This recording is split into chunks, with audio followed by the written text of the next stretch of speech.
बात यह है कि आज के सोशल मीडिया के युग में आज से 50 साल पहले हम लोग को पता नहीं चलता था कि प्रतिभाएं कहाँ कहाँ छुपी हुई हैं।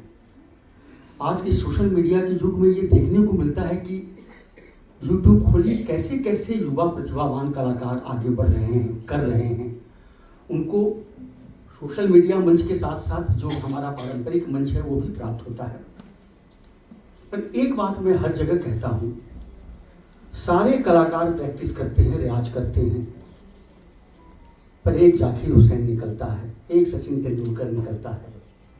ऐसा नहीं है कि कोई कमज़ोर है, यहाँ ये शेर फिट होता है, बैठता है। जैसे मैं अपना ही उदाहरण लूँ, मैंने कहा कि मैंने 40 दिनों का 3 बार चिल्ला किया। मन में एक क्षोभ हुआ कि वैसे हमारा विषय भी बड़ा कम है, वायलिन बजाने वाले बहुत कम है भारत में, नाम क्यों नहीं हो रहा है। तो बिहार में एक बहुत बड़े शायर हुए हैं साद अजीमाबादी। उन्होंने कहा है कि जो सच पूछो साद, अपने किए से कुछ नहीं होता, ये खुदा की देन है इंसान का मशहूर हो जाना। है ना? नाम नहीं हुआ तो भी हम जो खुदा की इबादत है, भगवान की आराधना है, माँ शारदा की आराधना है, रियाज करते रहें। आसावरी को मैं पुनः धन्यवाद देता हूँ कि आज मुझे तिहाई पर बुलाया है।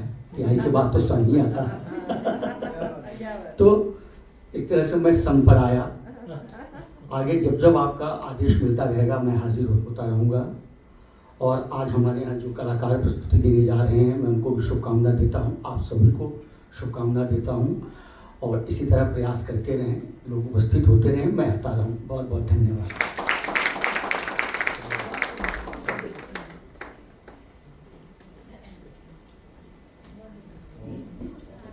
धन्यवाद डॉक्टर संतोष नाहर सर।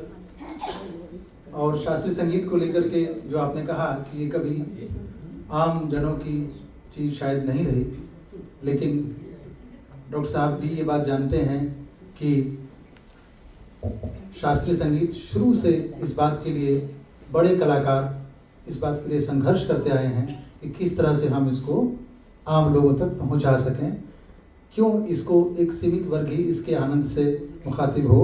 वो ये प्रयास लगातार जारी रहे कि ये आम जनता तक, नीचे से लेके ऊपर तक इसका विस्तार हो, हर जगह हो और सब लोग इसको सुने, इसको समझें। इसमें इस तरह की संस्थाओं का रोल कुछ समय में पहले पढ़ रहा था इंडिया टुडे में, ये इस पर एक बहुत सुंदर उन्होंने एक पूरा विशेषांक निकाला था कि किस तरह से घरेलू बैठकियों ने शास्त्रीय संगीत को बचाए रखा है, उसका संवर्धन किया है।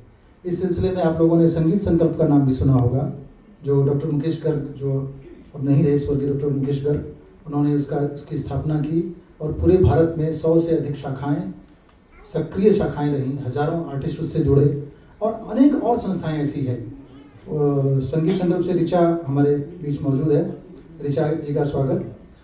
तो कहने का अर्थ ये है कि इस तरह की संस्थाएं अपना काम लगातार दबे सुर में, मंद्र सप्तक में करती आ रही हैं और बहुत मजबूत तरीके से करती आ रही हैं। आसावरी बैठक के बारे में कुछ शब्द बताने के लिए, उसके बारे में, उसकी मंशा, उसके उद्देश्य के बारे में मैं डॉक्टर विवेक को आमंत्रित करता हूं कि वो आएँ और आसावरी के बारे में छोटा सा परिचय हम लोगों को दें, फिर हम कार्यक्रम की विधिवत शुरुआत कार्यक्रम की करेंगे। डॉक्टर विवेक। बहुत बहुत शुक्रिया गुंजन, आपका आदेश हुआ है कि मैं छोटा सा तारुफ दूँ आसावरी का। मैं पूरी कोशिश करूँगा कि मैं छोटा सा ही तारुफ दूँ।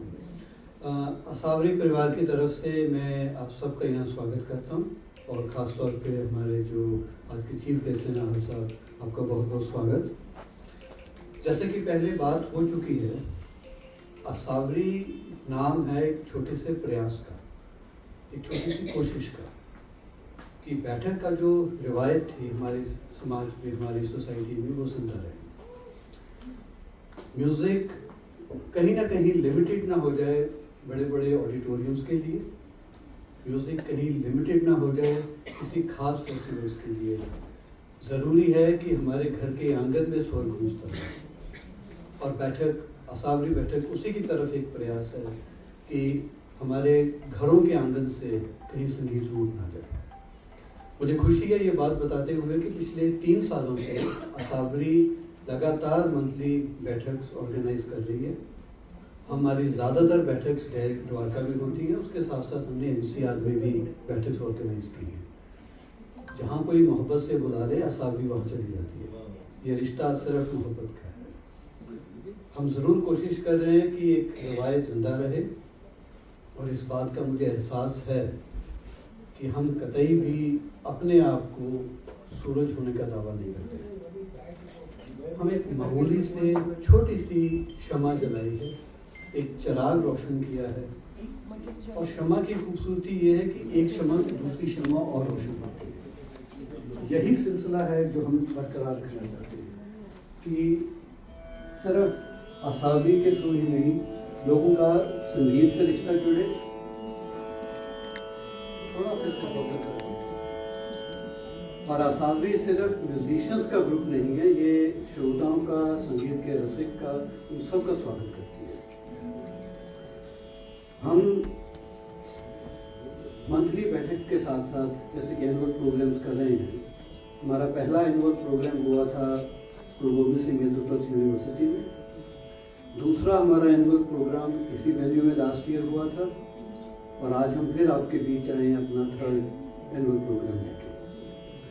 और हमारी ख्वाहिश है कि आप लोगों का सहयोग, आप लोगों का आशीर्वाद असावी को मिलता रहे, और जो शमा से शमा जलेगी, चिराग से चिराग रोशन होगा।